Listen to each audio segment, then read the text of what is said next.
ಅದು ಏನಾದರೂ ತಮ್ಮ ಹೆಸರು ರಾಜಣ್ಣ ಅವರು ಕೊಡಲೇಬೇಕು ಅಂತೇಳಿ ಇಲ್ಲ, ಎಲೆಕ್ಷನ್ ಚುನಾವಣೆ ಮುಗಿದೋಗಿ ಅದ್ರ ಅವಶ್ಯಕತೆ ಈ ಸದ್ಯ ಇಲ್ಲ ಅಂತ ಹೇಳಿದ್ವಿ ಬೆಂಗಳೂರಿಗೆ. ಅಲ್ಲ, ಅಭಿವೃದ್ಧಿ ದೃಷ್ಟಿಯಿಂದ ಆಗ್ಬೇಕಂತ ನಾನು ಯಾರು ಕೇಳಿಲ್ಲ, ಡಿಮಾಂಡ್ ಕೂಡ ಮಾಡಿಲ್ಲ. ಈಗ ಹಿಂದೆ ವಿಧಾನಸಭೆ ಲೋಕಸಭೆ ಚುನಾವಣೆ ಕಾರಣಕ್ಕಾಗಿ ಮೊದಲು ನಾ ಹೇಳಿದ್ದೀನಿ ಡಿಸ್ಟಿಕ್ ಕೊಡ್ಬೇಕು ಸರ್. ಯಾಕೆ ಸರ್?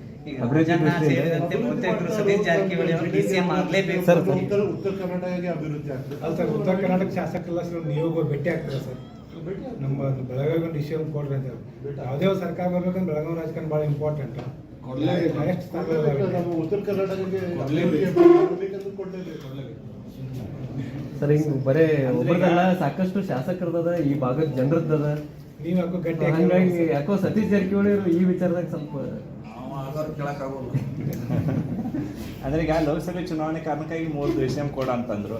ಈಗ ಮುಂದೆ ಟಿ.ಪಿ. ಜಗದೀಶ್ ಮತ್ತು ಅಧಿಕಾರ ಕೊಡೋದು ರಾಜಣ್ಣ ಅವ್ರು ಕೇಳಿದ್ರು. ಈಗ ಕೆಲಸ ಇನ್ನೂ 4 ವರ್ಷ ಇದೆ ನಮ್ಮ ಕಡೆ ಕೆಲಸ ಮಾಡಲಿಕ್ಕೆ. ಕೆಲಸ ಮಾಡೋಣ, ಒಳ್ಳೆ ಅವಕಾಶ ಇದೆ. ಈಗ ಈ ಸಮಗ್ರ ಜಿಲ್ಲೆ ನೋಡ್ತಿದ್ದೆ, ಭಾಳ ಸೀಟು ನಮ್ಮನ್ನು ಗೆಲ್ಲಿಸಿದ್ದಾರೆ ಚಿಕ್ಕೋಡಿ ಅವರು. ಸೊ ಅದನ್ನು ನಾವು 5 ವರ್ಷ ನೇತೃತ್ವವಾಗಿ ಕೆಲಸ ಮಾಡಬೇಕು ಹೇಳಿ ಮಾಡ್ತೀವಿ. ಅದೇನಿದೆ, ಡಿ.ಸಿ.ಎಂ ಇದ್ರೆ ಮಾಡ್ತೀವಿ, ಮಂತ್ರಿ ಇದ್ರೆ ಮಾಡ್ತೀವಿ, ಇದ್ರೆ ಕೂಡ ಮಾಡ್ತೀವಿ. ಸರ್, ಈ ಕೆಪಿಸಿಸಿ ಅಧ್ಯಕ್ಷ ಸ್ಥಾನದ ವಿಚಾರಕ್ಕೆ ಸಂಬಂಧಪಟ್ಟಂತೆ ಪಕ್ಷದಲ್ಲಿ ಏನಾದರೂ ಚರ್ಚೆ ನಡೀತಾ ಇದೆ?